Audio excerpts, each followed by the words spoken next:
નમસ્કાર મિત્રો, મારી યુટ્યુબ ચેનલમાં ફરી એકવાર આપનું હૃદયપૂર્વક સ્વાગત છે। આજનો ટોપિક છે મિત્રો કે અત્યારે શિયાળાની ઋતુ ચાલે છે, તો શિયાળાની અંદર મોટાભાગના લોકો ગરમ પાણીનો ઉપયોગ કરે છે સ્નાન કરવા માટે। તો આયુર્વેદમાં કહે છે કે ગરમ પાણીથી સ્નાન કરવાથી આપણા શરીરમાં અનેક પ્રકારના નુકસાન થઈ શકે છે।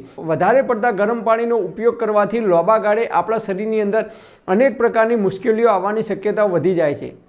તો ગરમ પાણીથી સ્નાન કરવું હોય તો કઈ કઈ બાબતોનું ધ્યાન રાખવું જોઈએ। સ્નાન કરવા માટે આયુર્વેદમાં કહે છે કે હંમેશા એ નોર્મલ પાણીનો જ ઉપયોગ કરવો જોઈએ। તમે જુઓ, પહેલાંના જમાનામાં જે ઋષિમુનિઓ થઈ ગયા કે આપણા બાપ દાદાઓ વડવાઓ હતા, એ પણ નદીની અંદર સ્નાન કરવા જતા હતા।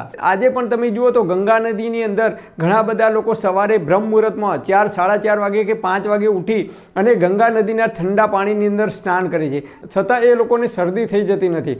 અને આપણી માનસિકતા એવી છે કે ઠંડા પાણીથી સ્નાન કરવાથી શરદી થઈ જાય, તો એ આપણી જે માનસિકતા છે એ તદ્દન ખોટી છે।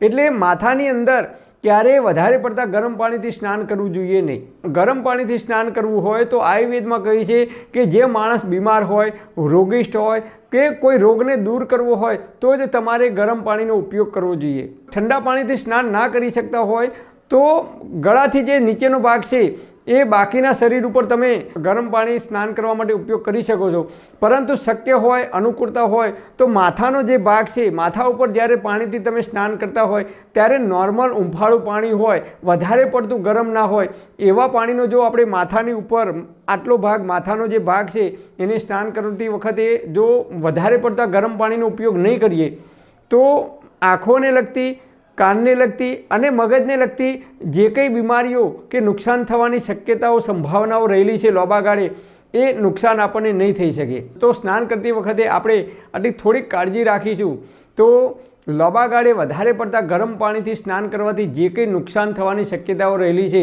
એમાંથી આપણે બચી શકીશું। પરમપિતા પરમાત્મા આપ સર્વેને તંદુરસ્ત અને નિરોગી રાખે એવી હૃદયપૂર્વક મારી પ્રાર્થના। Thanks for watching my video. Thank you.